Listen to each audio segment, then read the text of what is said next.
Hello and welcome to the latest edition of Doorstep History, which today comes from Centenary Square on the day it gets reopened to the public. Centenary Square needed refurbishment, and back in 2012 the city decided to actually invest in Centenary Square and redevelop it. We actually then decided we'd take it out to an international design competition for ideas. Having received 185 applications from 32 countries, we chose the Grand Massey design, and work started in 2017 and is now completed. My role is literally to project manage that and make it happen. I've been born in Birmingham, I lived in Birmingham, and for me this is a great place for Birmingham, so being able to make that contribution is important to me. Welcome to the Library of Birmingham. There have been entries from 31 different countries, but only 5 entries are left standing. Here they are. This is entry number 1. Here is the Hall of Memories, and here is the circle bit that people know as the library. The interesting bit for me is the shape of the trees and the water fountain, and this is what the fountain area might look like. And here is entry number 2. Another thing that really stood out for me was the pattern of the floor over in this area. I don't really think very much of this place, however it would be a great place for little kids to play in. Another amazing feature of this is the fact that it has water fountains controlled by your own phone, so you could turn the water fountains on and off at the click of a button. Isn't that amazing? I wish I could download the app already. This is entry number 3. What I really liked about this entry is the big water fountain space. If you don't really like playing with water, you can have a nice sit down or just chill in the greenery area. They have put a water kind of pool around the Hall of Memory. They've kind of made it a bit more interesting so it stands out from a lot of other things, because you wouldn't really expect to see a kind of pool of water around there. So it's nice. This is entry number 4.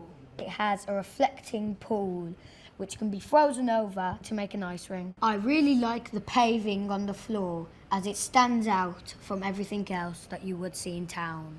This is entry number 5. What I really like about entry number 5 is how it has a pathway filled with loads of greenery leading up to the Hall of Memories, which makes it really nice. I really like how they've put water jets into the design, because most of the other entries they wanted fountains, but water jets is a really cool idea as well. So, who are you going to vote for? And we chose the bravest scheme. It wasn't the easiest scheme, it was the brave scheme, and I was particularly pleased with that because I felt that you need a brave scheme. You need Centenary Square to have its own identity. You've got other squares that each have their individual identity, and this hall of columns really makes this square different from anywhere else, and that's what we wanted the competition to throw up. And we knew that those columns had to work, and the way that the architect had actually designed the columns, done a prototype, had them costed, convinced us that this would work, and that's why they won in the end. So the average person walking by will think, what's all those flagpoles doing? What, more than flagpoles, aren't they?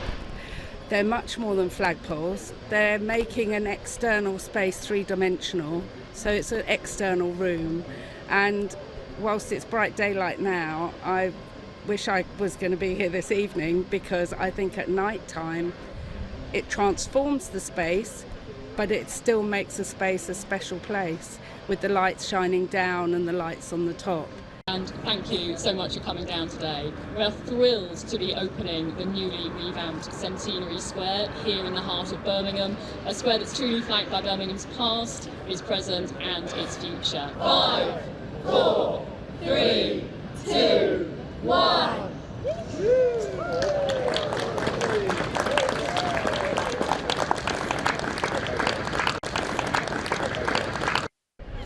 we're absolutely thrilled to be opening this square today. We've transformed it from a space where people just walked through before to somewhere where they can stop, relax, play in the fountains and the pool behind us, and really enjoy. You must be aware that the average bummy was probably moaning, saying there's nothing wrong with this square in the first place. What they're spending all this money on this for? I'd say to them, look what we've turned it into. This is fully accessible for the first time. So for people with visual impairments, people with buggies, people with wheelchairs, they can get around the whole square without steps. We have the pool for kids and big kids like me to play in. We've got the history here with the Hall of Memory. We've got the future going up with Paradise Nature's BC, and we've got places for people just to stop, have their lunch, relax and enjoy. It really is a square for the people of Birmingham. Yeah, the average bummy also moans a little bit about, God, they've got all that money to spend, why can't they spend it on our services and get our bins done?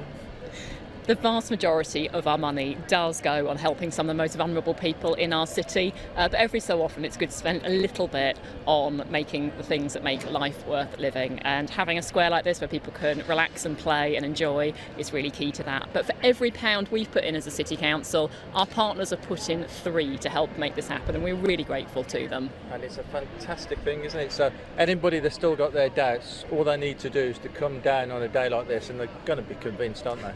Come in the day and see the amazing pool behind us. Come at night and see the lights on lighting up the square. I say to the people who are doubting, come and see it for yourself. It's quite something. Absolutely fantastic achievement for the city. Birmingham is a global, world-class city. We're trying to make that work for all of its citizens, and this is a square for the people of Birmingham. We're really proud of it, and it should put Birmingham in its rightful place on the world stage. And now here's a brief look at the history of Centenary Square.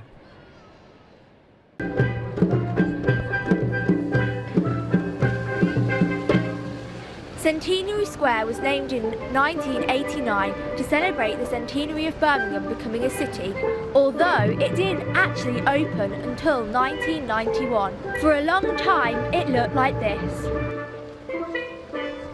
Eventually the square took shape.